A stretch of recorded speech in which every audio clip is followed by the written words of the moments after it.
What is going on, everyone? Welcome to another edition of the Throw-In here on the TNC Sports Talk YouTube channel.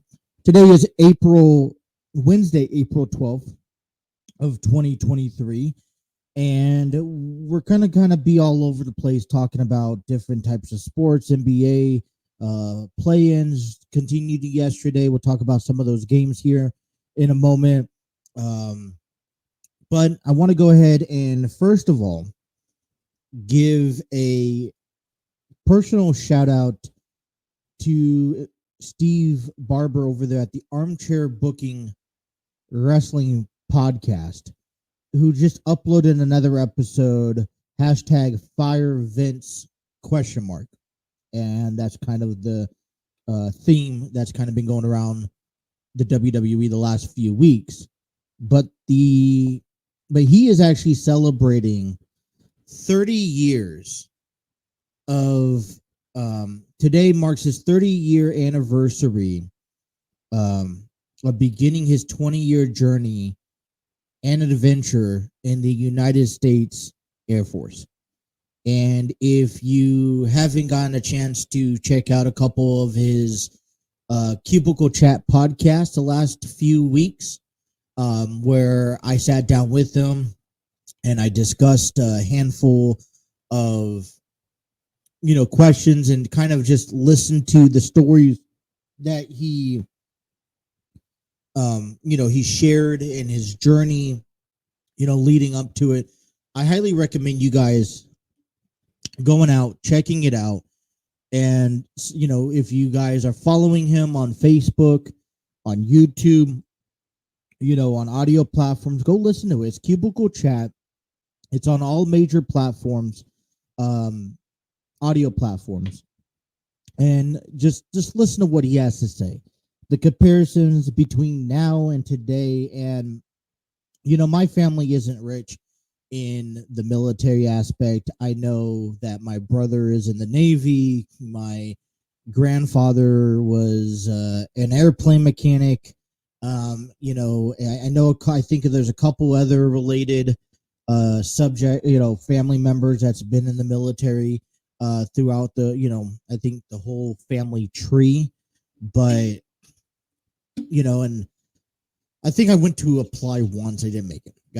Was too banged up, and I was like, couldn't pass the physical test. But I think it's also a moment when you serve, you do your part, and you do your part to its full potential. I feel like it's a real big honor and celebration. So as he celebrates his 30th anniversary, he's completed 20 years. It was 10 years ago that he, retired, stepped out of the service, and so, we congratulate to him. And hopefully he has a remarkable celebration. I think he showed some pictures of him celebrating. I don't remember where I saw it at. Yeah. So congratulations out to him. It's always great to be involved and get to know someone in the local area that has served our country. And he's been a remarkable person, a great friend, ever since we met back in 2021. And hopefully, hopefully that friendship lasts for a lifetime. But congratulations to him. All right, so what are we talking today on our program? Well, before we get to any of that, got a chance to head on out to... Oh, there we go. All right, got to make sure everything's up to date. There we go. got a chance to head out to the Joe Nuxle Classic yesterday afternoon with the wife. It was kind of like a last minute thing because as I was prepping for yesterday's show, I was reminded of the Joe Nuxle Classic, and I was like, huh. So I text the wife, and she was at work at the time. Do you want to go? She's like, yes, I got to go. And it's kind of like, and I like it because it's kind of like a new, fun, exciting thing that, I know the season, I think, goes until May, but to be able to go out there throughout the week, when she's off and while I'm still dealing with this injury, and just catch a couple of games, support Cincinnati Bearcats. And for some reason, it's like the connection that I feel now in supporting and talking, after being to the stadium a few times with Cincinnati Bearcats and college sports and college baseball kind of just encourages me wanting to get out more. And I'm like, and if you guys never been to a college game, I recommend you guys going. They, like Cincinnati Bearcats, they're like $5 tickets, $2 tickets. They got really good sales going on. I would say that the food and definitely the merchandise is a bit pricey. That's where they kind of make their money, I think. But and they got typical food, but they allow you to bring. I mean, I think they allow you to bring drinks. Right? I mean, they're not too big about you bringing a bag or bringing kids. So it's like, you pack for a couple of kids and you take them out to a ball game, and parking is under $10, which is very convenient. And realistically, you could probably get away with spending about $25 for you plus one, maybe you plus three, if that's the case, and going out to a ball game. And it's I think it's a fun, exciting time. You have all the kids going out there, excited to go watch the game. You could kind of get a chance to sit anywhere. I mean, there's not a particular, okay, you got to sit. I mean, yeah, there's numbers on the bleachers, but they're not really, hard-headed about where you sit. If you get the general admission. So, good crowd out yesterday. I didn't get to the Xavier and Wright State game that played earlier at UC Cincinnati Stadium, but I got a chance to go to game 2 of the Bearcats and Miami, Ohio last night, and it was a good game. And I'll tell you a little bit about it. So beyond left field is a practice field for, and I've seen soccer, rugby, lacrosse, stuff like that. And then on the right field side, you see the basketball stadium. I believe it's a basketball stadium. I actually haven't really been down there all the way. And then among the horizon of the left field side is the Nippert Stadium. And I stare at that place quite often. I'm like, I want to go now. I want to go to a college football game. And I haven't been to a football game since my father took me years back. So that's probably one thing on my bucket list this year is to head out to a Bearcat football game. But very convenient. About maybe I say about a 20-minute drive from where I'm at, depending on traffic, heading down up north from Kentucky up across the bridge. And like I said, parking's convenient. It's a bit of a walk, and not a bit of a walk, but it's a fun time. And then, you can see the other, practice fields, track fields and whatnot. So very exciting, very fun time. We got a chance to see a good game. Home runs were hitting out of the ballpark from both teams. It was a very close game, small scoring game throughout the game. We had Ryan Nicholson, Tommy O'Connor, and Cameron Goudry all hitting long balls to win the game. Ultimately, my Cincinnati comes out top 7-5. It was extra innings, and thanks to Cameron Goudry for the Bearcats hitting that 3-run bomb after Miami goes up 5-4 in the 10th inning. And it was kind of disappointing because we got into the ninth and they were leading. I believe they were leading, 4-1?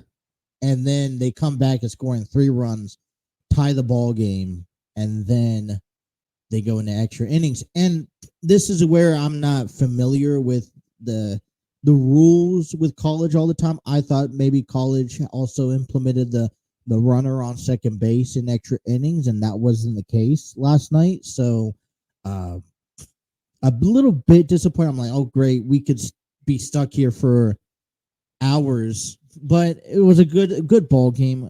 Definitely enjoyed ourselves. Joe Nuxle Classic, part of it, and yeah, it was a great time with the wife and getting a chance to go out there. And I think we're already talking about the next couple of games we're trying to get to. Hopefully, if everything works out, next Wednesday against Indiana, which will be an exciting game. And then I'm also trying to get her to go to a Kelly Cup playoffs next Friday night with the Cyclones and the Comets. Puck drops at 3:30.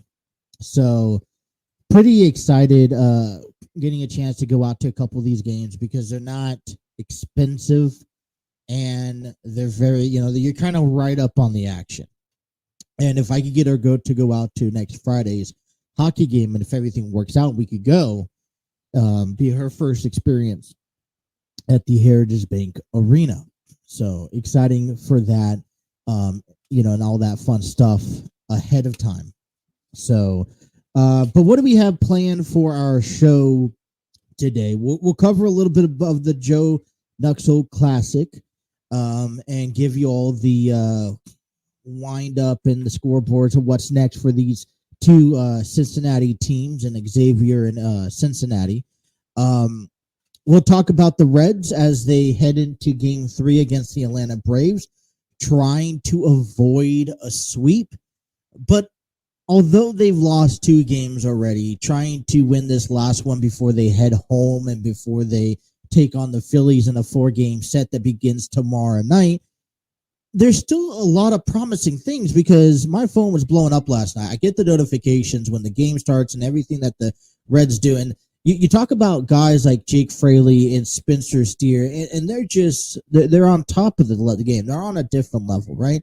I mean, these are promising things that we're seeing out of this organization that I feel like, okay, if we're seeing these things early on, what's the next step to get over to actually winning these ball games? Because they're having great performances, but what's happening is that they just can't come across that finish line and finish the ball game. So what's the next steps? Is it only the bullpen or is it something else?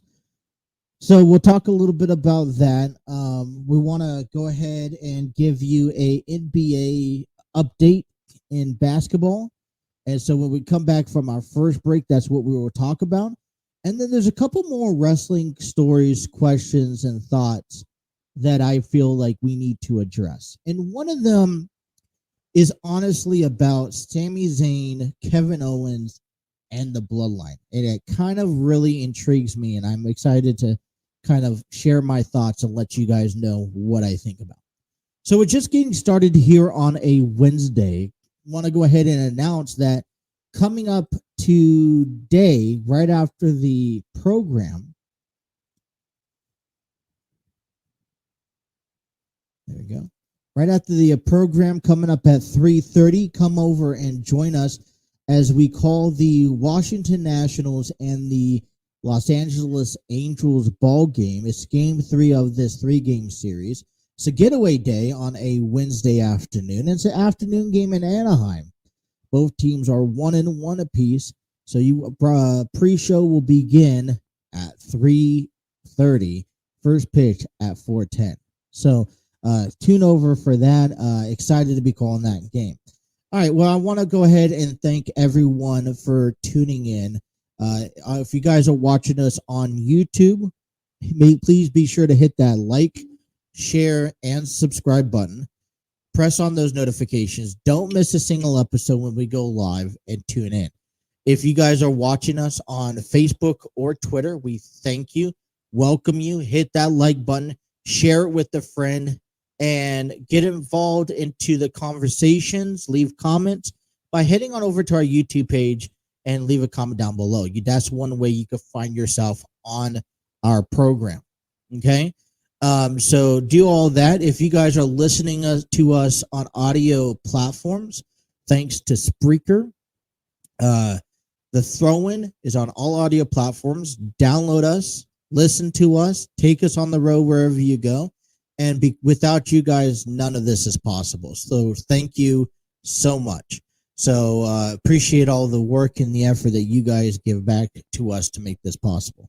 All right, we're going to take our first break of the afternoon. It is Wednesday, April the 12th of 2023. Come on back and get you guys ready for some more NBA play-ins. All that still to come for the next 2 hours. You guys are listening to The Throw-In on the TNC Sports Talk YouTube channel.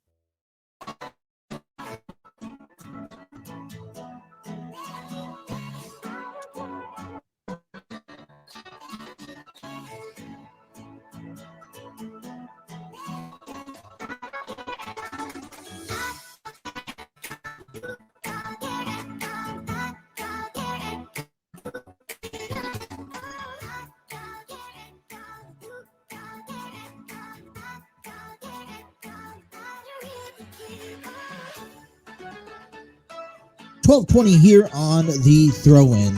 The TNC Sports Talk YouTube channel is proud to be presented thanks to StreamYard Studios, proud home of the TNC Sports Talk YouTube channel, where you can stream podcasts, videos, host virtual business meetings, and even conduct interviews. Check out their free version today at StreamYard.com.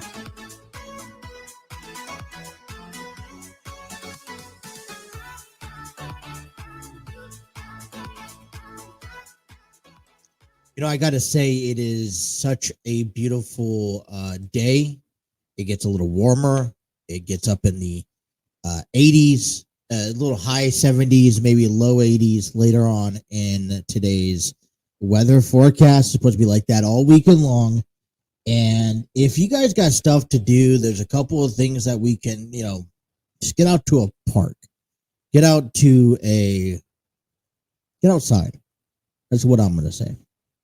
So, but listen, the NBA playoffs are here.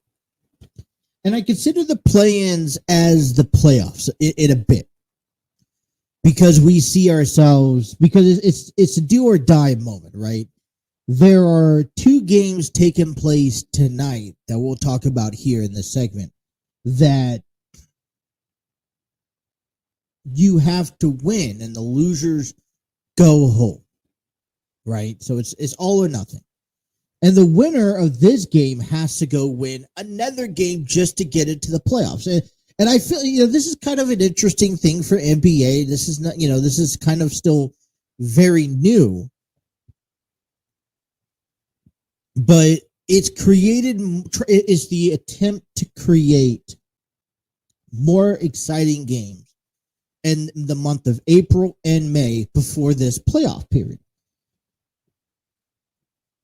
And I don't know. To be honest, I like the idea of just having an 8-team seed. And maybe what I would recommend doing, and I understand how they puncture this in, but I would recommend leaving it up to have the 8 seed available and have the 8 and 9 play in, maybe a 2 or 3 game series, right? For this first week. Instead, they have opportunities for 4 teams to enter in the 7th and 8th seed, which is kind of a bummer. And yesterday we saw the Los Angeles Lakers and the Atlanta Hawks win. Talk about the Atlanta Hawks here right now, because they won their game 116-104. to 105. All right, Trae Young for Atlanta goes for 35 plus minutes, 25 points, 8 rebounds, 7 assists. For Miami, you think that they play the better game. Kyle Lowry, 30 plus minutes, 33 points, 4 rebounds. Jimmy Butler, 38 minutes, 21 points, 4 rebounds. And this is, I got to honestly try to remind myself that for a lot of, like, this is, you're going to play your heart out and just to get into the playoffs, right? So Atlanta, let's talk about Atlanta here for a moment, because Atlanta now advances to the 7th seed and they will be taking on Boston. Now, is there some sort of strategy behind this? Because if you think about this, is all right, do you want to play the number one? You got to either play number 1 or number 2, both in the West and the East. So the question is who do you really want to face? And I say the East. When you got Boston, you got Milwaukee, I don't think you want to play either one of them, to be honest. But if you had to choose one, I guess you pick the 7th seed, right? You face Boston. And for Miami, in Atlanta, you have that option, right? You have the option of choosing, all right, maybe I won't play as aggressive this game, drop the Boston game to go face, the second game, play a little bit better. Hopefully well, the same question I asked for the Lakers in Minnesota. Lakers won in overtime, 108-102. And this was LeBron James, Anthony Davis, putting up a combination of 54 points, 25 rebounds, and about 24 to 40 from the free throw line. Okay, a little over 50%. But these are guys that you expect to carry the team through and through, right? I mean, if you're the Lakers, let's talk about the Lakers for a minute. If you're the Lakers, you're expecting LeBron James, Anthony Davis out there each and every game. And then if you're Minnesota, you're like, all right, I drop to the Lakers. I have to win to go face Denver. Now, which one is more dangerous, Denver or Memphis? And I'm kind of up in the air. I just don't know too much about Denver. They are in this number 1 slot. And yes, I think they're playing, they've obviously earned that number 1 slot, but there is a strategy to it. Now, I'm not saying that Miami or Minnesota are tanking these games to go on and play the second round, and hopefully they would have to win, this second game on Friday night to get into the playoffs. But tonight, though, I think all of that's out on the table. I think if you want to survive, to live another day, you have to win. And I don't think that there is anything or way around it, to be honest. You have to win. So let's kind of just share with you what we have here for Atlanta and for Miami real quick. And this is all found on the NBA.com. Okay. Atlanta beats Miami 116-105. Hawks cruise past the Heat to grab the number 7 seed. We'll talk about the play-in tournament here in a bit. Okay.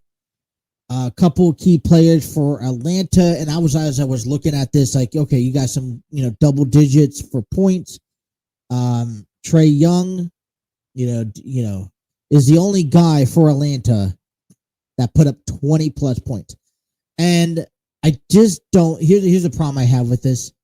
I just don't think if you're going to lead into the postseason and you're going to be facing Boston, you're not going to survive with only Trae Young putting in 25 points. Second highest was DeJounte Murray of 18 points. And then you have Sadiq Bey, who put up 17 points. It's great that across the board, you got guys, almost everyone, putting up 20 plus points. And if you don't, like, for example, Clint, He didn't put up 20. He only put up 4 points, but he gave you 21 rebounds. I'm accepted to that because there's no one else on the Hawks team that went, double digits or even under double digits that put up nearly 10 points. So I guess, listen, they made it in. Great. Congratulations to the Atlanta Hawks. And now you kind of get a regroup. But I think the conversation is when you regroup, you got to, I think, find a way to say, all right, we're going to face the Boston Celtics. We know what they're capable of regular season and postseason. And I think there's going to have to be a lot of things that Atlanta Hawks fix if they want to surpass and live out beyond Boston in the first round of the playoffs. Because what I see here is not acceptable. I mean, the highest field goal, it's 7 for 16, 43%. I mean, and you're going to get the ball. I mean, listen, you put the ball in Trae Young's hands for free goal. I mean, free throw attempt, 9 for 8. Okay, that's fine. But come on, I don't think it was the best game played. It's either that or it was too good of a defense. Miami Heat, on the other hand, we talked about Miami. Miami has two guys. You got Jimmy Butler, who played almost 40 minutes, only putting up 21 points. Not the greatest performance. Now, yet again, he's getting covered. I get that. 26 points by Tyler Herro. No double doubles. 33 points, though, by Kyle Lowry. And I'm like, I kind of feel like a better chance out of Miami. So Miami's going to wait to face the winner of Chicago or Toronto tonight. That will be playing at 7 p.m. And I want to jump back to the 11 because I want to jump on over to the Lakers and the Minnesota Timberwolves. I think this was going to be a much bigger game, and it was a big game. Minnesota Timberwolves, do not sleep on this team. 102-108, Lakers win and find a way to pull through in heading into now they got to go face the Memphis Grizzlies, and I think that's going to be a good matchup for the Lakers. My question is that we're going to rely on LeBron James and Anthony Davis. I'll talk to you about that here in a second. So let's take a look at the Minnesota Timberwolves. Now they're going to await the winners of Oklahoma City and New Orleans Pelicans. I will love to see Minnesota and Oklahoma City do battle Friday night. But we will wait, I guess, and see, right? What shocked me is that you had Kyle Anderson went for a double in yesterday's ball game. 12, well, not double, but 13 assists, 12 points. It was Karl Anthony Towns, who played 41 minutes in overtime. This is overtime regulations. 41 minutes, 11 rebounds, 24 points. I guess this is where I think I got to say you put up or you shut up, right? I think there is a lot of, now I'm not no basketball player, right? I'm not no baseball player. I'm not no football player. I'm not no professional wrestling. And I understand that role. I understand my position, and I'm not trying to be one. Okay. And, I have played baseball in my childhood days. I played football. I've done collegiate wrestling. So I know a little bit about that. But one thing, I hear all the time is that NBA players are soft in a sense. They take a lot, and, little injuries like this and that, they're out. But you go put up 40 plus minutes in a basketball game. I do feel, because this is not no typical basketball game, when you have a chance to survive the next night, right? And I know you don't want to go down that route, and the game, especially in overtime, it was, close to each other up until the very end. You want to tend to, all right, we want to eventually win. But now the effect is that you have five of your, 5 guys, you're starting 5 here, all going 40-plus minutes in this game, how well do you think they're going to be ready for Friday night's game to whoever they face, either Oklahoma or New Orleans? So when we look at these, it's a different aspect because there's going to be a different strategy tonight because, and this is where I kind of feel like tonight needs to be, should these, one and done games should have played yesterday, because I feel like these are tonight's the night where you put these guys out for 40 minutes, in the game and be like, all right, you're playing 40 plus minutes because it's do or die. And if we die, we go home. You would have played the 7th and 8th seed today, knowing that, all right, if we don't win, we still have a second opportunity on Friday. So this is where I kind of just get, all right, what's going on? Well, that's the only thing that don't make sense. So the tables are set for tonight. Excuse me, that was coming out one way or the other. So the tables are set for tonight. We got Chicago and Toronto tonight at 7 p.m. on ESPN in Toronto, Ontario, in Scotiabank Arena. Broadcast is going to be on ESPN or ABC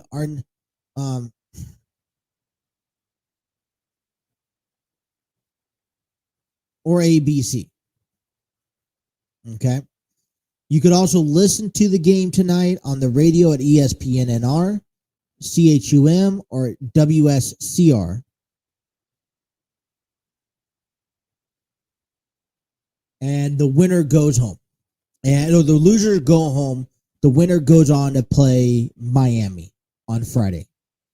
And then right afterwards at 9:30 p.m. tonight, we will have the Western game going on between Oklahoma City Thunders and the New Orleans Pelicans. At the Smoothie King Center in New Orleans, Louisiana. The game's broadcast on ESPN or ABC. I will also be on the radio tonight on ESPN, NR, WRNO, KGLA FM, and WWLS. So those are the ways to tune into the game. Overall, by the time after this is all said and done, you guys, when we come back tomorrow, we will know the 2 games that will be played Friday night before the postseason. All right. So let's take a break. And when we come on back, we will talk about the Cincinnati Reds and the Atlanta Braves. Game 2 of a 3-game series last night. We're looking for the rubber game series, avoiding the sweep. We'll tell you all about that coming up here next on the TNC Sports Talk YouTube channel. He'll turn 31 in a couple of weeks. Second start of the season. Matt Olson walked 3 times last night. This one is hit well to right center. That baby is gone. Solo Jack Matt Olson, 1-0 Atlanta. Did you just see what that was off the bat? A lot. 119 exit velocity. Hammered. Holy. Jonathan India, first pitch. Through the left side, base hit. India is aboard to start the 3rd. Now Friedel. Friedel chops this over the head of Olson. India is going to chug into 3rd, and Friedel is headed for 2nd. Slides in with a double. And the Reds are in business. Nobody out. 4 straight balls, and they are loaded. Early this year, Stevenson, 4 for 13. Oh, way in. That got Stevenson. That's going to mean a Reds run. Everyone moves up, and RBI the hard way to tie the game at 1. And Kyle Wright got him again. Second time he struck out Myers. That's a big first out here in the 3rd. Got him. And there you go. Painting the black on the inside part of the plate. Back-to-back strikeouts. Now you got a chance to get out of this thing with only 1 run. Spencer Steer singled last inning. To the right side. All these dives. Cannot get there. The ball to the plate, and the ball is sprung free. Fairly safe, and after all of that, The Reds have a 3-1 lead. Downstairs, another walk, and they are reloaded. Misses.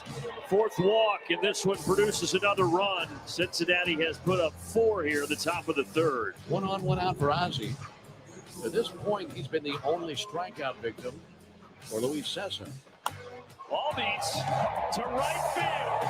Albies has left the building, and we are tied. Career homer number 100 for Ozzie Albies. Down at the knees where he can get extension, puts it in the chop house. And the inning continues for Sam Hilliard, who doubled and scored in the third. Left center. That's going to plug the gap. All the way to the wall. The Reds are going to have the lead. Ozuna's in 5-4. How about Sam Hilliard, Jim? 2 doubles and an RBI. He has bounced out to short both times tonight. Sitting on 5 runs batted in this season. That number is going to go up. He has 6 runs driven in this year. RBI single, Orlando Arcia. The Braves are up 2. Now, Nick Anderson comes on. He threw 18 pitches last night. So this will be his 5th appearance of the season. That should do it. Riley says, I'll take it, and the ball game is over. Braves hang on and win it. Alrighty. Well, it seems to me that there are some promising things that we are coming across in with the Reds, and it's just not getting over that hump, unfortunately. And they fall short again to the Braves, 7-6, and they fall to 4-6. Now, I'm not going to sit here and throw my hands up and say, all right, it's time to hit the panic button. These Reds are just terrible. They're showing some really promising things. I mean, Jonathan India had a 3-for-5 day back on Monday. Jose Barrera went 1 for 3 with a walk and a home run. Spencer Steer went 3 for 4 yesterday's loss with 2 RBIs. Jake Fraley went 2 for 2 with the run batted in and 2 walks. This offensive team for the Reds, they're putting up runs. It's just, what is the big question coming out of Cincinnati? Why are they struggling so early on? I mean, we saw Graham Ashcraft Monday go 6 innings. Luis Cessa only went 3 2/3. Okay, so giving up 7 hits, 5 runs, 2 walks, 1 strikeout, 2 errors. He lost, and he moves his record to 0-1. So this is where I think the Reds need to take the approach, because it's the Reds offense and the Reds defense are producing. It's the pitching. And I wouldn't necessarily go as far as saying it's the Reds rotation so much for than it's the Reds bullpen, right? And we knew coming into the game into the season a couple weeks ago that with guys like Lucas Sim and TJ Antone starting the season off on the IL, that we're going to have to expect more out of the rotation to prevent a lackluster bullpen, right?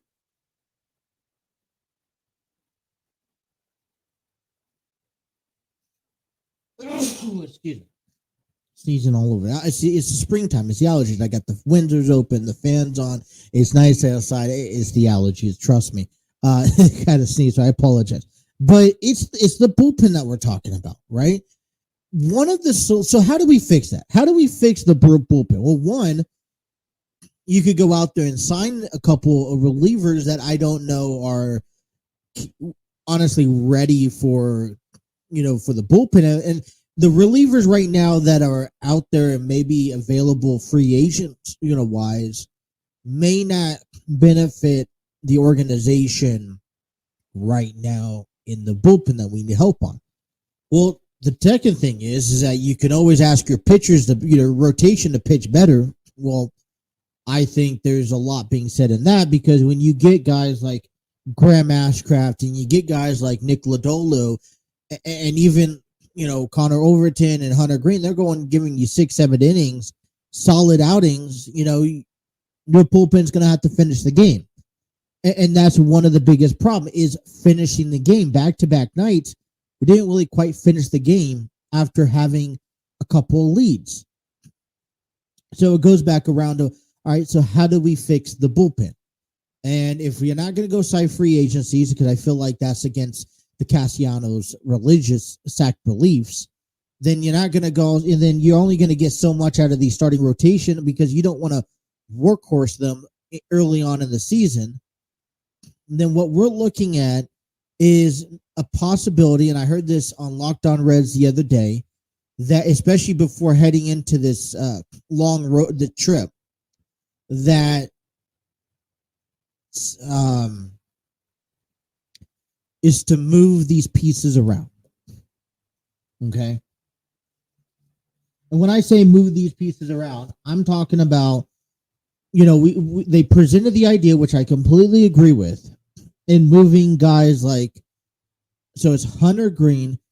Right now it's Hunter Green, Nick Lodolo, Graham Ashcraft, Connor Overton, Luis Sessa.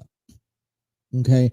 And I was like, well, how come we can't see it be Hunter Green, Connor Overton, Nick Lodolo, Luis Sessa, and Graham Ashcraft? Where you're like, all right, every other day I know that I'm going to get a good starter that doesn't have to overwork and load my bullpen. I could get Green, Lodolo, and Ashcraft 1, 3, and 5, and they're going to give me a solid 6, 7 innings each and every outing, that we wouldn't have this problem. The other, and then on the 2s and 4 days, all right, it gives a workload off the bullpen because they know they're going to work the second and the fourth day, giving hopefully a rest during 1, 3, and 5. So that was a option out. And I'm a bit surprised that the Reds haven't thought of that. And right now, I feel that two things are happening. Because the run support there is offensively, and I don't have a problem with the Reds' offense. Matter of fact, I think it's exciting. And one of the reasons you guys should go out to the ball game, especially this weekend, other than it being a nice weather, other than Saturday, you get the replica of Great American Ballpark celebrating 20 years. It's about getting a chance to see the offensive positions go to work at their finest. The thing that I have and how we can question or how we can improve is that you can't expect our top 3 pitchers, Hunter Green, Nick Lodolo, and Graham Ashcraft, to come out each and every outing and give you 7 flawless shutout innings. That is utterly, I think, impossible. We're not at that.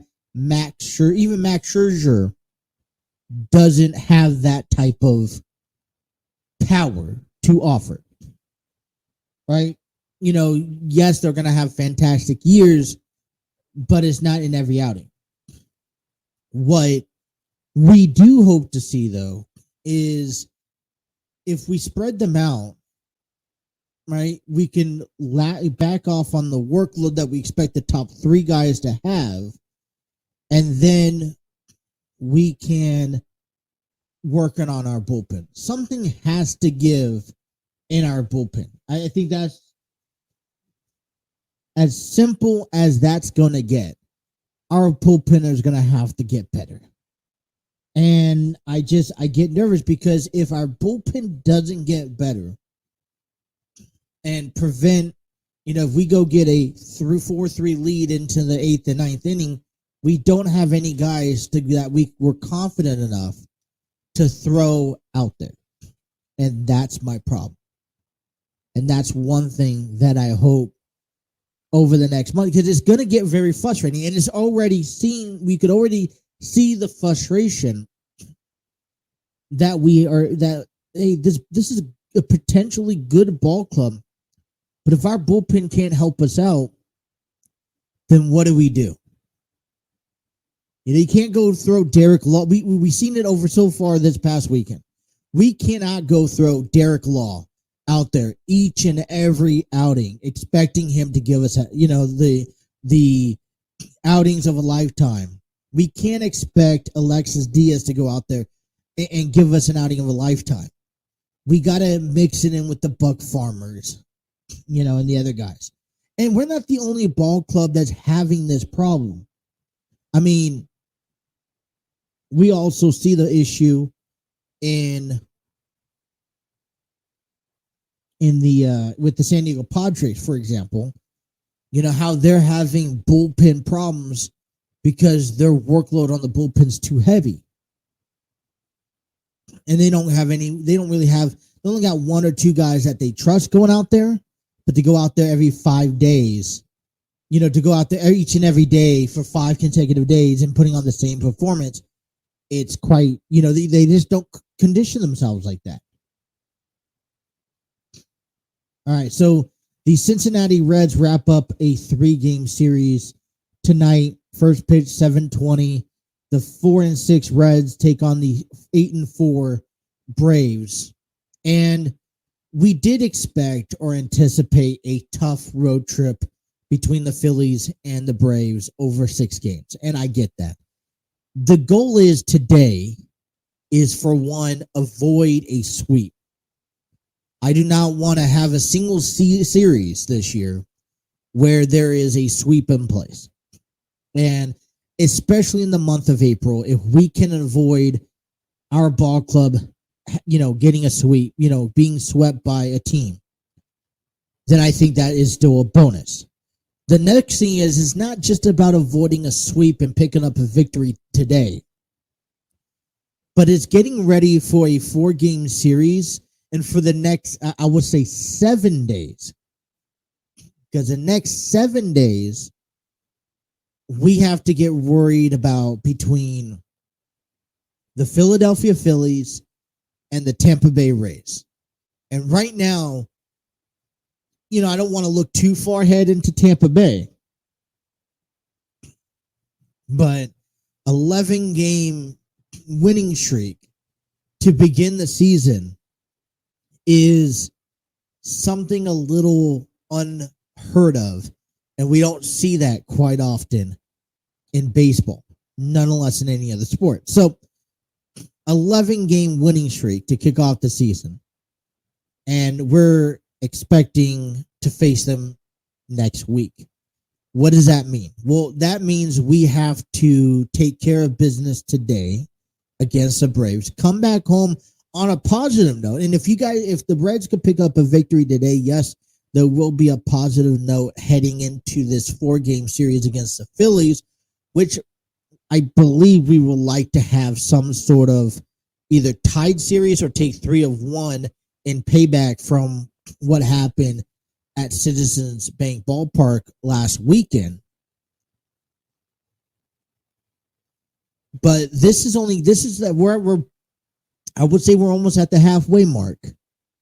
We got to take care of business tonight, and let's come home on a positive note. We will have Hunter Green out there for the Reds, who is sitting at a 5.63 ERA, still trying to climb back from his opening day start, where it wasn't that great, spectacular.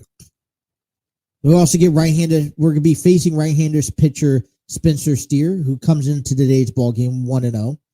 He's also pitching a 2.45 ERA, which it's like, all right, we got our work cut out. I mean, it's Atlanta. It's Truist Park. Spencer Steer. I mean, he's nothing. I wouldn't claim that, listen, Atlanta is this postseason bound team, and this is the reason why. So, all right, hour number 1 is complete. Hour number 2, I want to talk a little bit about the Joe Nuxhall Classic as 2 games played at the UC Cincinnati Baseball Stadium last night. Let you guys know what they have looking ahead. I also want to talk about a little bit about what is concerning about the Cincinnati Reds moving forward offensively. Yes, although I said that the Reds look in a tremendous amount of shape, what are adjustments do we need to still make? Because just as much as we are throwing, we're hitting 3-for-4s, we're hitting bombs, and we're getting those leads. After a while, you're not really gaining much of anything.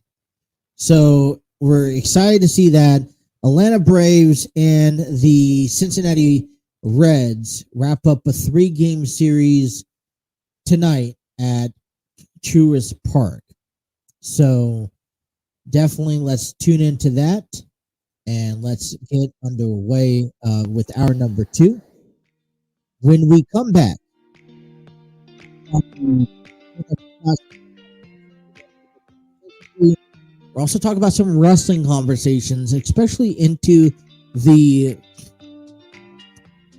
I guess I'll say, especially into the Bloodline story after WrestleMania. I'm kind of lost. So we'll get all that information coming up here. Hour number 2. You guys are listening to The Throw-In on the TNC Sports Talk YouTube channel.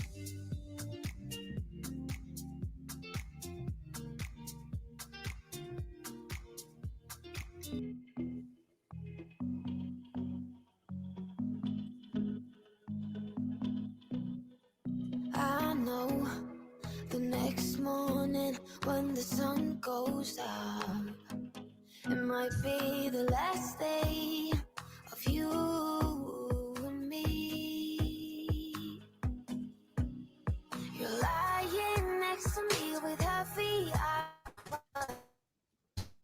with a heavy heart. I know what I've done, and I'm too afraid to let it go. If I could, I would turn back time if I could. Alrighty, hour number 2 here on the program. I want to thank everyone for tuning into The Throw-In here on the TNC Sports Talk YouTube channel. Be sure to hit that like, share, and subscribe button, and don't forget to hit those notifications. Don't miss a single episode of The Throw-In or any of the content that we provide down the road. I want to also advertise and promote that later on today at 3:30. We will be back live for a coverage of the Washington National and the Los Angeles Angels. Game 3 of a 3-game series wraps up today. Live coverage begins at 3:30 for a pregame show. Also want to give a big shout out. Hour number 2 is giving thanks to Spreaker from iHeartRadio. Spreaker provides a all audio platform service for your podcasting needs. See the analytic, upload podcasts, see the analytics, and be able to monetize for a profitable experience. For more information, check out Spreaker.com.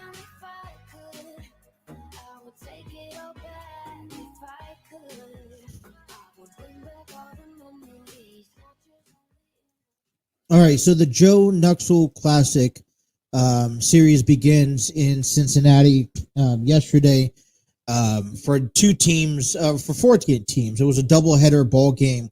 If you guys missed, I think you guys missed out on a pretty nice deal. It was a buy one, get one free. First ticket for the price of 2. Now, did the show. First game started at 2 between Wright State and Xavier, who picked up their 11th straight victory as they beat Wright State 6-2.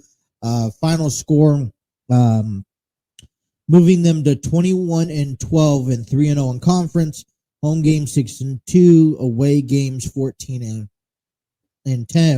and neutral sites are 1-0.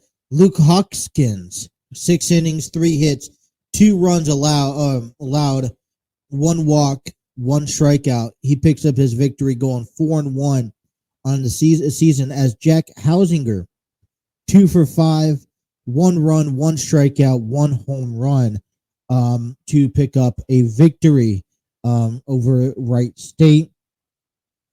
Their next contest begins Friday at home against the Connecticut Huskies at Hayden Field in Cincinnati.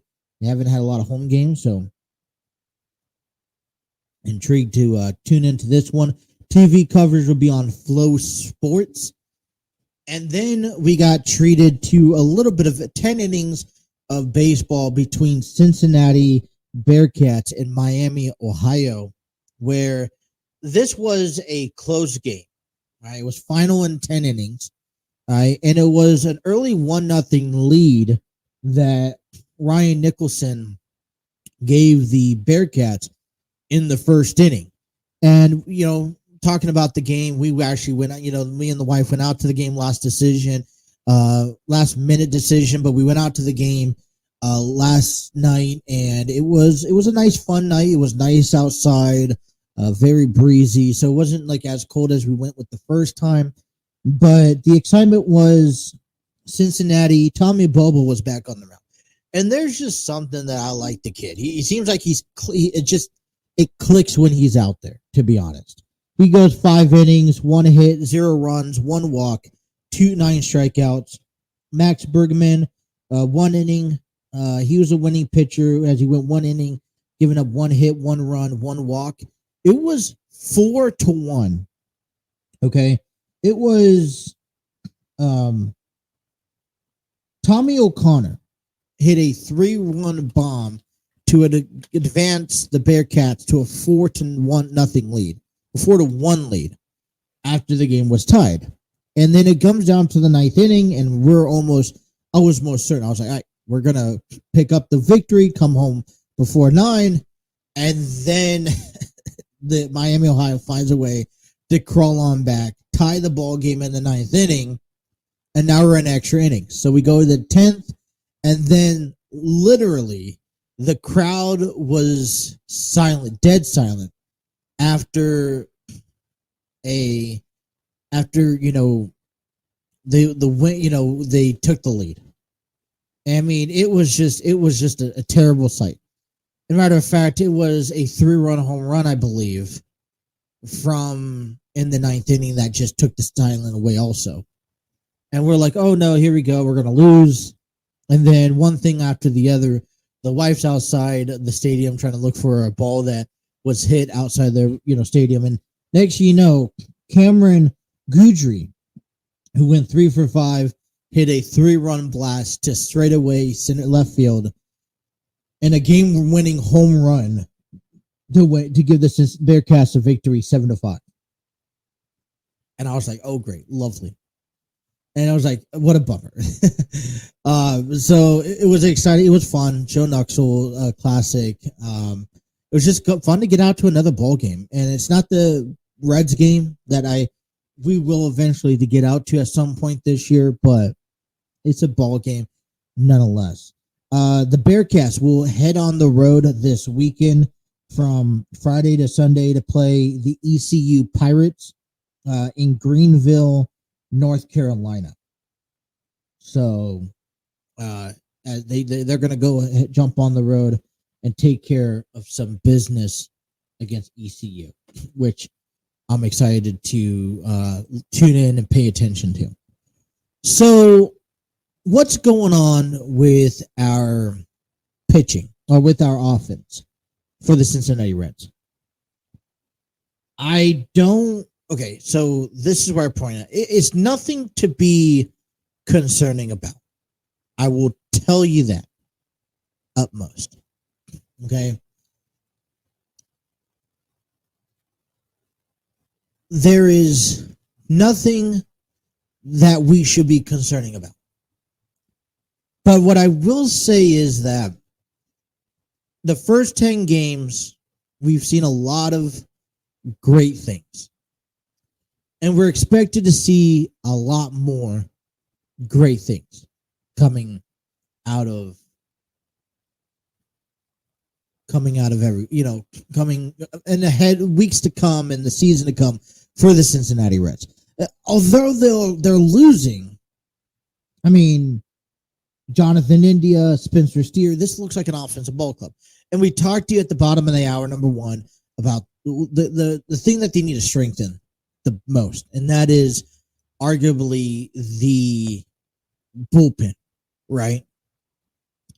Well, we need to start making adjustments for the future. Now, I don't know the status of if and when Joey Votto comes back. I don't know the status of if and when Nick Senzel's back, and players right now that's on the ball club, on the 25, 26 man roster, are making their case for to remain on the roster. Will Benson starting to kick in. TJ Friedel, who looks promising out there in center field. So, honestly, I like to move and stick with this is like the Reds are moving forward. And how the Reds need to be moving forward is more conservatively. Tyler Stephen on this one, coming from David Bell, the manager, will be rested as a DH for a while. He played the first 9 games. The first 9 games, he's played 6 of those 9 behind the plate. And the ultimate strategy is, like we began to talk about at the beginning of the season, is about seeing Stevenson lurk away from the catching and play more first base and play more designated hitter. And this is where it needs to start kicking in, because the fear is that there's no problem with Tyler Stevenson. He's not hurt. He's not banged up. Nothing of that sort. But we need him to stay healthy, especially if we're not picking up victories. What does it do good to throw him behind the plate, catch these ball games, and go out there and hit 3 to 4 times and put in runs and be batting cleanup spot if we're not winning the games? The offense, and this is going back to the offense precision here, right?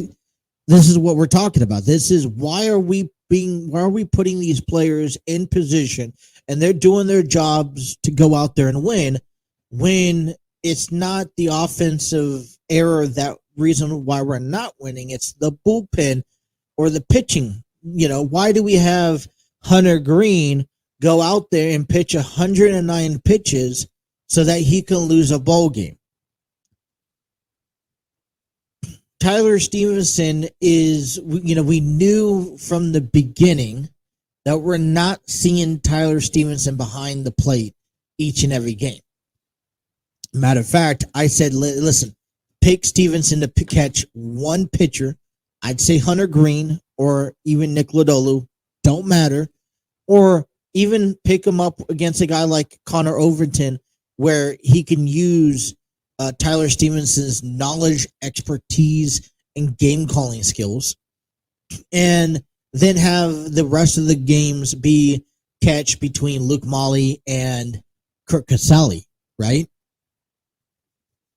Well, David Bell says that, all right, we're going to start transitioning Tyler Stevenson into the designated hitter role and into maybe the first baseman role. I don't know about you, but after the season is done with, right? Or after, I think Joey Votto is going to be retiring. No? I mean, I don't see him playing another year. At least it wouldn't be financially, stable to put Joey Votto back at first base for another year, especially when we have a guy like Christian Encarnacion Strand or even Tyler Stevenson looking to take that position. So I think this is the first authentic, realistic move that the Reds could potentially be facing, and we're starting to see that now, today. And I think that's going to help the organization. It's going to hopefully help Tyler Stevenson. The key thing is that he is a huge monster at bat coming into each and every game. And he needs to be starting in that lineup about at least 140 to 150 games this year. What does that mean for Tyler Stevenson? That means they have to be creative and find ways to keep him healthy and to keep him out there on the field. And a lot of time, and with that DA spot, which definitely helps, a lot of, the other 15 organizations in National League, this is the way to do so. We don't even also have ourselves a legitimate everyday designated hitter batter, which is fine by me, but I don't want to throw a designated hitter spot. For me, I use him as a power hitting guy, right? Some guy who could pop the bat, get maybe a home run or two and score guys in from bases. When I'm looking at the DH role, especially for Cincinnati, I'm not looking at a Kevin Newman. I'm not looking at a, Will Benson, or even Jonathan India for that matter. I'm looking at Joey Votto. I'm looking at Will Myers or Kurt Casale or Tyler Stevenson, even a Jake Fraley, who we know can be fit in the slot of 3, 4, 5, possibly even 6, and we can be put in a position where they could drive in runs. Right? It's not about getting the long balls are great. And we think a few players like TJ Friedel, Jake Fraley, Spencer Steer, as long as they're on the main roster throughout the course of the season, they're going to almost give you about maybe 15, 20 home runs each. And I love to see that. And I love to see Tyler in that mix also. So, some people are going to hear the news, David Bell's resting Tyler Stevenson as a DH and think, oh, here we go again. He's injured. That's not the case. He is utilizing him in a different way to keep his bats in the lineup. Plus his time. I mean, what's the purpose of having 3 catchers to begin the season when you're not going to use all 3 to his full advantage? I mean, Luke Malley has only had 1 start and Kurt Casale has only had 2. And from my understanding, according to David Bell, Kurt Casale will get another start today. And there's also just some scary incidents in this first couple of weeks of the season that makes you worried about catching positions. I mean, the collision that happened over the weekend between the White Sox and the Pirates, where Fernando Cruz ended up fracturing his ankle. That's a huge at-bat out of the lineup for the Pirates, especially as needed. So we got to pick up a victory today and head back home with some sort of confidence as we get ready to take on the Phillies. Let's take a break. When we come on back here, let's transition into some wrestling conversation. The problem that I have is after WrestleMania, let me ask you this. Did Sami Zayn and Kevin Owens accomplish what they originally set out to accomplish?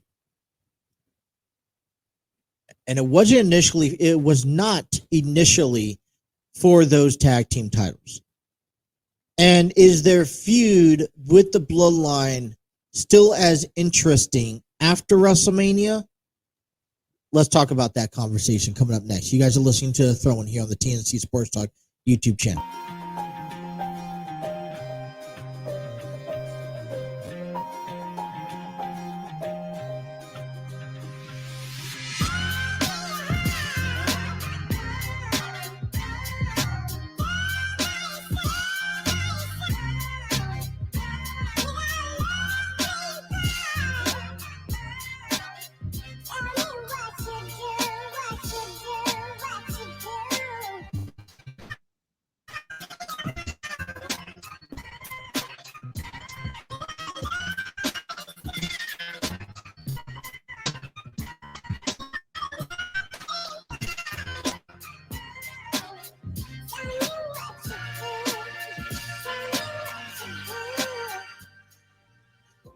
All right, 121 here on the program. Welcome on back here to the TNC Sports Talk YouTube channel and to the throw and taking you guys up until 2 this afternoon. And once again, I want to go ahead and just congratulate Steve Barber over at the Armchair Booking Wrestling Podcast for celebrating his 30th anniversary after a 20-year fulfillment of the Air Force service, as we talked about at the beginning of the program. So wherever he's at, if he's listening to this program, just wish him the best of luck and congratulate him. Thank him for his service. All right. So before we get into wrestling conversation, I want to talk to you guys a little bit about something that's been going on. As you guys are aware, I've been working with Enlightened Studios. as of late. And listen, it's a great community, great people.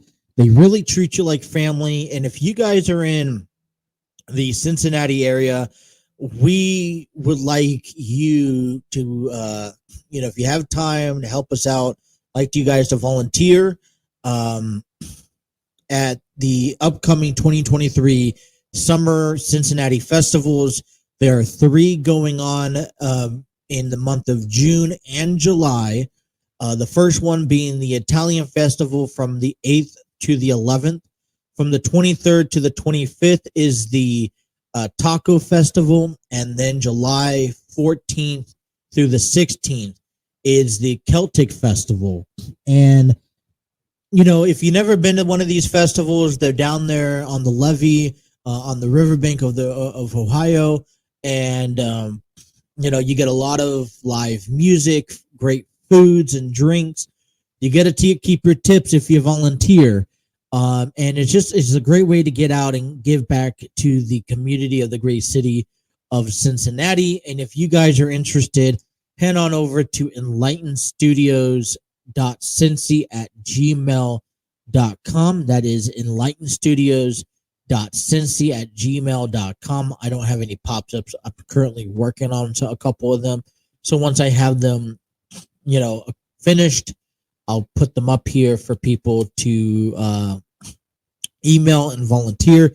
Time slots are running by fast. So recommend you putting in your time slots and give back to the great community of Cincinnati. All right. So this is I got a quick bone to pick.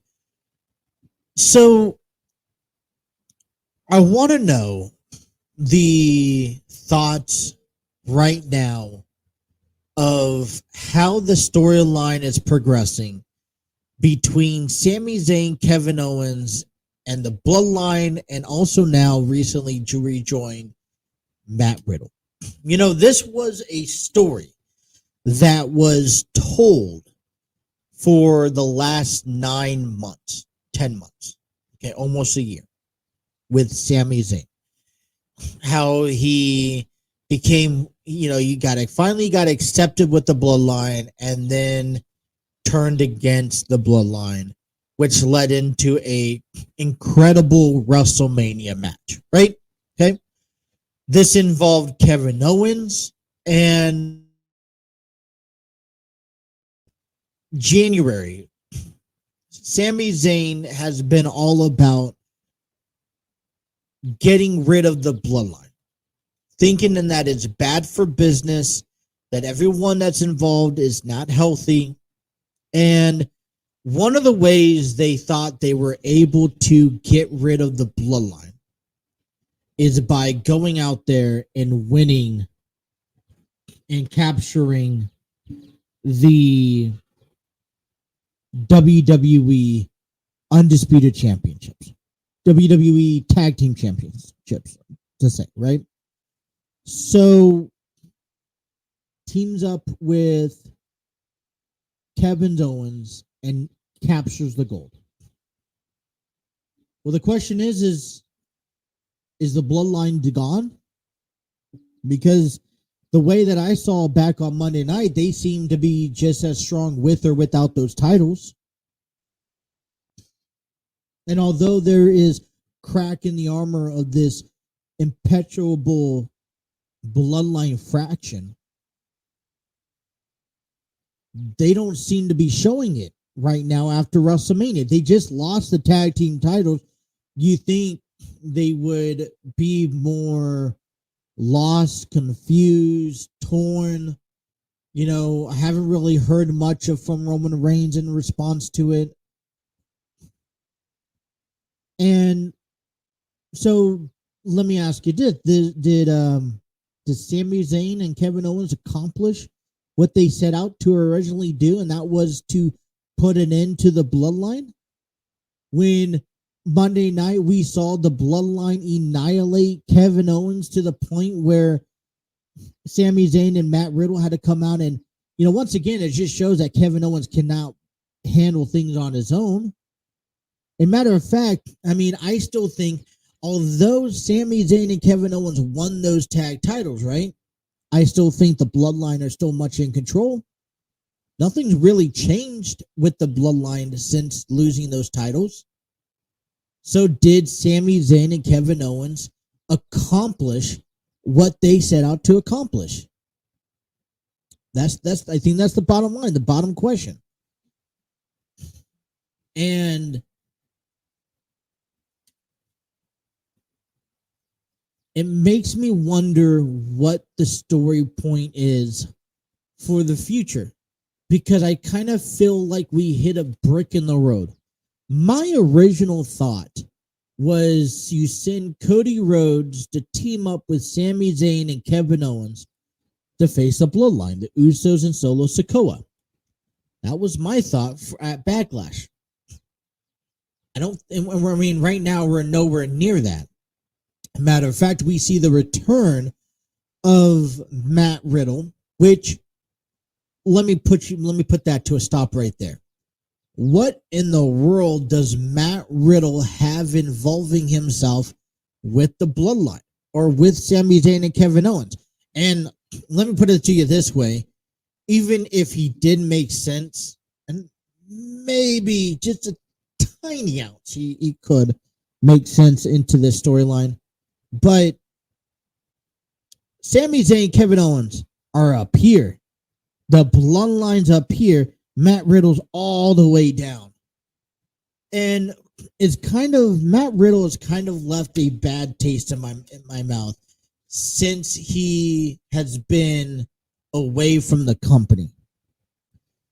And this is one of the images that you see when someone is away from the company for an extended period of time. You lose heat, you lose momentum, you lose buildup to that person. You lose credibility. Matt Riddle is not a stand up, get off your chair, and tune in. Okay, and if you're thinking that you're going to pair Riddle up with Sami Zayn and Kevin Owens to face the Bloodline at Backlash, if I'm watching that match, and that's a big if, by the way, if I'm watching that match, it's not because of Matt Riddle. For me, I feel like he's that guy who is out of place. If you threw a Randy Orton in that conversation, then great. I'm all in, right? If you had Kevin Owens like I thought you originally planned or were planning for, and maybe this is that Vince McMahon creative team at its finest, right? I mean, then, okay. I just don't see any reason or point that Matt Riddle needs to get involved. And if anyone else needs to get involved besides Cody, Sami, and Kevin, it's just not Matt Riddle for me. Please tell me what you see out of Matt Riddle that elevates himself to the point where he can make a impactful difference in the outcome of this match. What credibility does he have that he can do so? And I think it goes back around to the conversation of what are the WWE plans moving forward between the Bloodline, Sami Zayn, and Kevin Owens. Because I don't believe that the story is done. Just like Cody Rhodes and Roman Reigns, the story isn't over with. But we were so built up from Survivor Series last year up until WrestleMania, this story of Kevin Owens and Sami Zayn coming together, turning against the Bloodline and taking so-called, ending the Bloodline. And we didn't see the Bloodline vanish, right? Just because they lost the tag team titles, we didn't see them vanish. And we actually see them stronger than ever. So what is the picture moving forward? How long does this movement go for? Is this, I mean, obviously I see another title match down the road. They're probably waiting. You probably see a 6-man tag match at Backlash, and then you see a tag team titles in Saudi Arabia or in London for that matter. But right now, I'm kind of lost in the direction that they're going into. And I feel like just because the Bloodline lost titles, they didn't lose anything. So what is the direction? Because as we head to the WWE draft that Triple H said back on Friday, just like Roman Reigns, these titles have to be decided about. And I feel that these titles need to be re-cleared. And one of the downfalls is that I think if you separate these titles, or if you separate these titles at the hands of Sami and Kevin, what you've done, and how long should this title reign run between Sami and Kevin? Because I feel like in this case, you're just taking away everything that they just got done fighting for, right? They made this a huge deal for the last 4 months, and you're willing to sweep it underneath their feet and take it away from them, which I don't think is the appropriate approach to this. So, what does that lead us? If we are to see the 6-man tag match at Backlash, so be it. But I don't see much other than another title defense in the UK or even in Saudi Arabia, right? Potentially. I don't necessarily see a future plan for these 4 guys down to SummerSlam. And even if that's the case, I don't think that the storyline leading up to it is going to be as intense as we've been thrilled to see over the last 8 months. Moving forward. And if they don't separate these titles come WWE draft, whenever that comes, I don't know the details of it, but whenever that comes, if we don't see that separation of the draft, then I think it takes a big blow to the tag team division. But then if we do see a separation, it takes a big blow out of Sami Zayn and Kevin Owens. So, I mean, in this point, it's a lose-lose situation, right?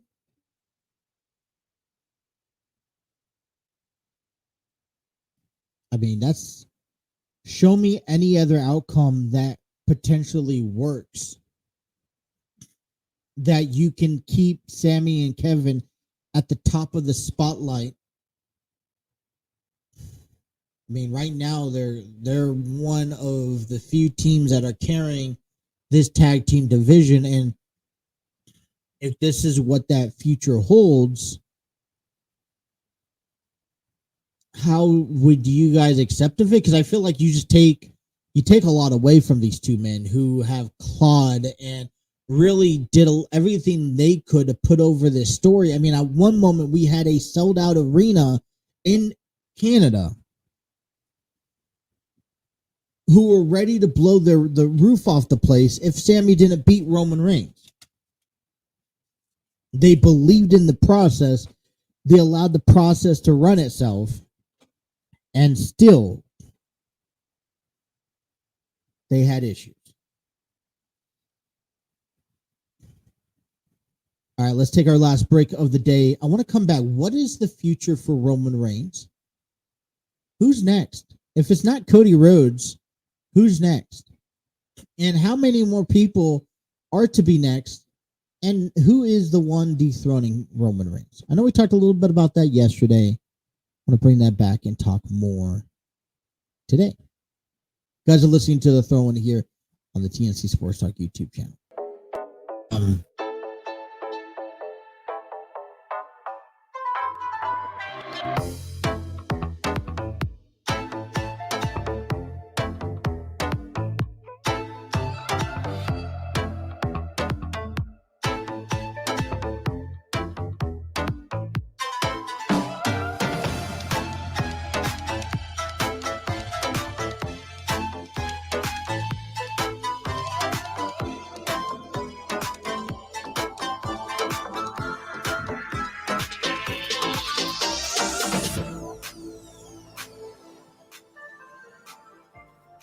Welcome on back here to the throw-in here on the TNC Sports Talk YouTube channel.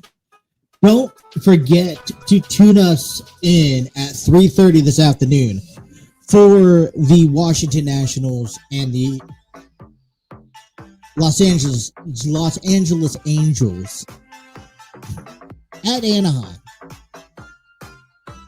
for some Wednesday afternoon baseball given to you here on the TNC Sports Talk YouTube channel. Excited to be calling the game. I know it's been a while, but I also want to give this shout out here. We have a merchandise page. I know that's weird, but if you guys like the product, you guys like what we do, it's summertime. Get your bottles, get your notebooks, get your t-shirts, your tank tops. We got tank tops, right? I mean, we got a little bit of everything. Here's the QR code. Scan the QR code on your screen and check us out through TeePublic. Thanks to TeePublic, we have a merchandise page. Last but not least, Epidemic Sound. Discover your world-class artists, composers, and bands. Find the perfect soundtrack and give your social media accounts the music they deserve. Epidemic Sound is a royalty-free music link. For more information, check out epidemicsound.com.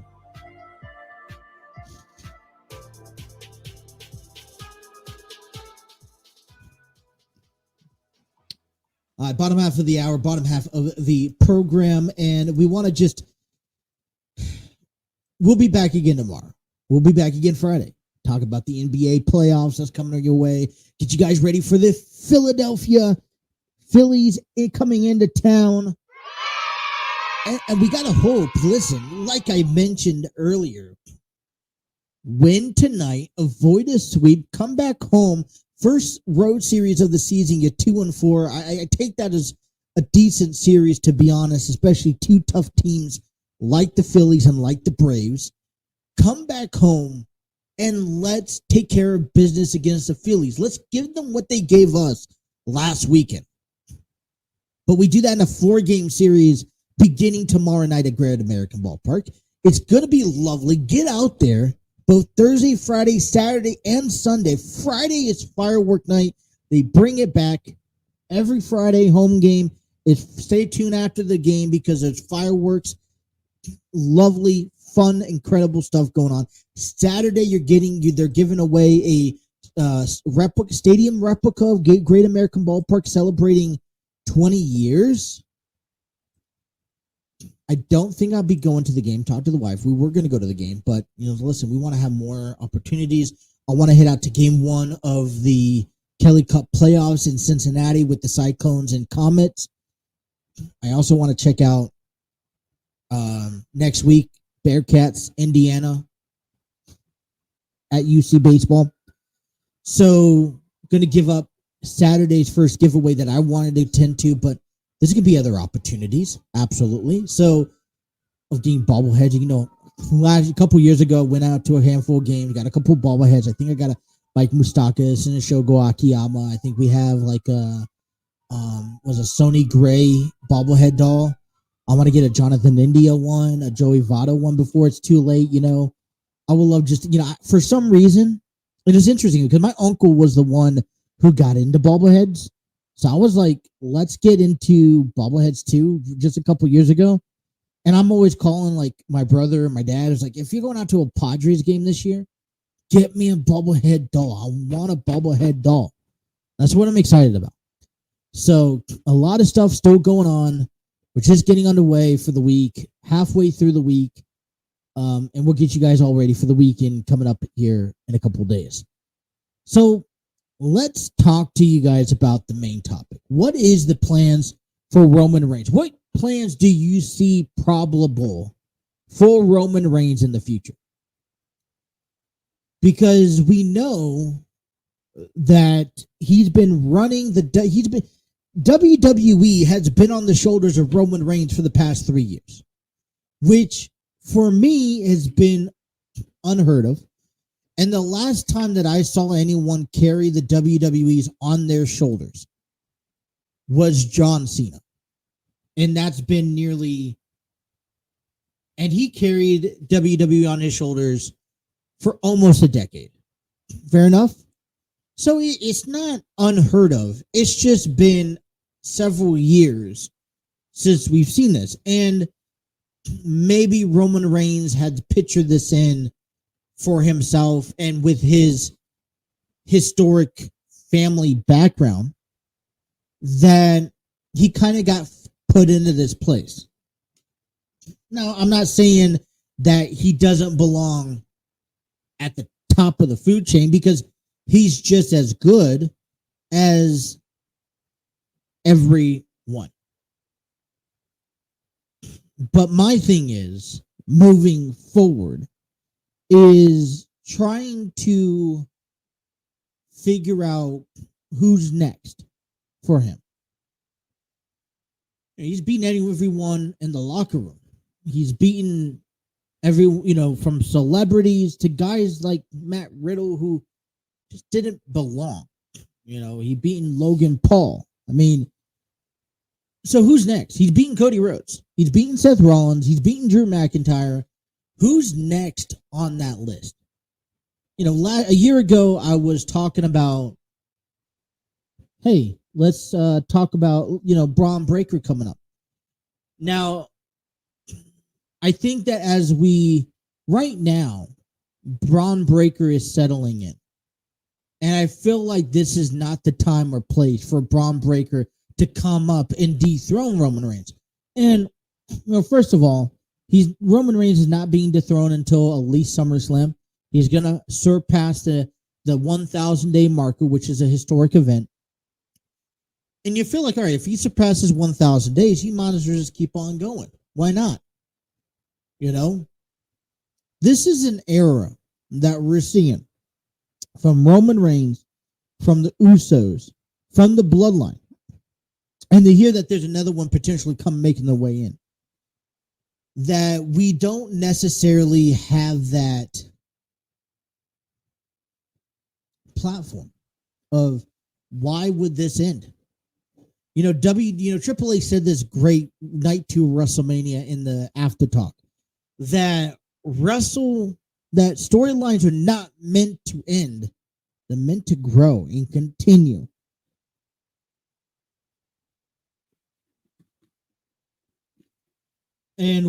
But just like the Usos, who do they have to face? Who do they have to go through next? What's next for Roman Reigns? Roman Reigns has beaten Brock Lesnar. Roman Reigns has beaten Goldberg. Who? I don't know. Gunther? Does Gunther earn an opportunity to face Roman Reigns for that undisputed WWE Unified Championship? Universal Championship, sorry. I don't know. I think there's one person that comes to my mind, and I don't know if he's physically applicable to be challenging Roman Reigns right now. Randy Orton, AJ Styles, maybe just as opponents. And I'm thinking of Randy Orton and AJ Styles, and I don't see them beating Roman Reigns, but they're opponents right now for this time that makes sense because everyone else in that locker room is already done. I wouldn't throw you an Austin Theory. I wouldn't throw you out maybe Finn Balor. But Judgment Day is supposed to be on that rise. Judgment Day is supposed to be grinding and clawing their way to the top. With losses at Rey Mysterio at WrestleMania against Edge and a loss against Roman Reigns will not help that. So then, what's next?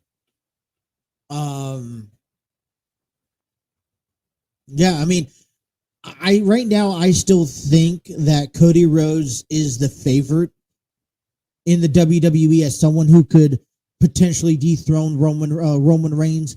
It's either Cody Rhodes or there is Dwayne Johnson. But I feel like if we're going to see Dwayne Johnson come back and dethrone Roman, then we would have solved that already. And that would have been a Hollywood moment. Not in Philadelphia. It would have been Hollywood in LA, in my opinion. I don't think The Rock was ever raised in Philadelphia, lived in Philadelphia. Let me see.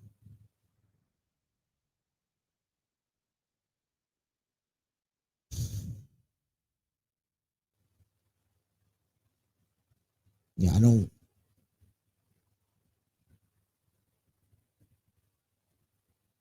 think he was ever in Philadelphia, possibly.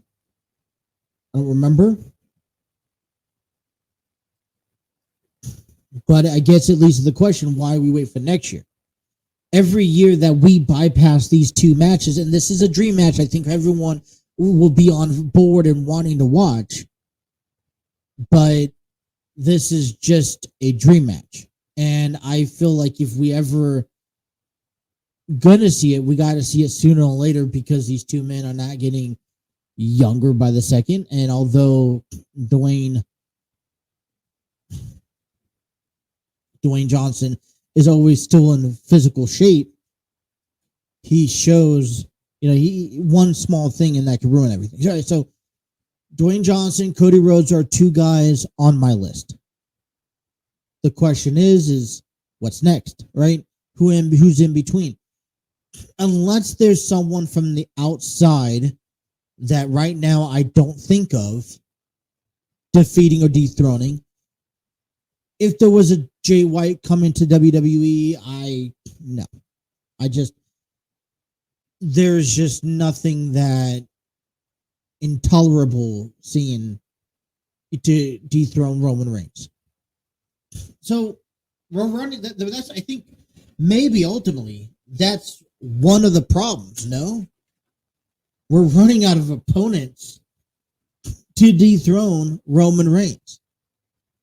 I mean, there's really no one else after Cody Rhodes, which I think we will see at SummerSlam. And I think it ties back around. The only reason why I see Cody Rhodes dethroning Roman Reigns is because this is a storyline that makes sense. It makes sense to what the Bloodline's doing. It makes sense to what the reason why Cody Rhodes is so desired, not just to become champion, but he also has to beat Roman Reigns, right? He has to beat the guy that everyone proclaimed, even his father, Dusty, proclaimed was going to be the best of the best. Right? That's the reason why Cody Rhodes has to beat Roman Reigns, is because Cody Rhodes is, compared to Roman Reigns, is underneath him by his own father. And the fact that you could tie that relationship underneath after almost a decade of being gone, I think is so remarkable. This is a match that we will see down the road. We haven't touched the iceberg of what this potential rivalry can be.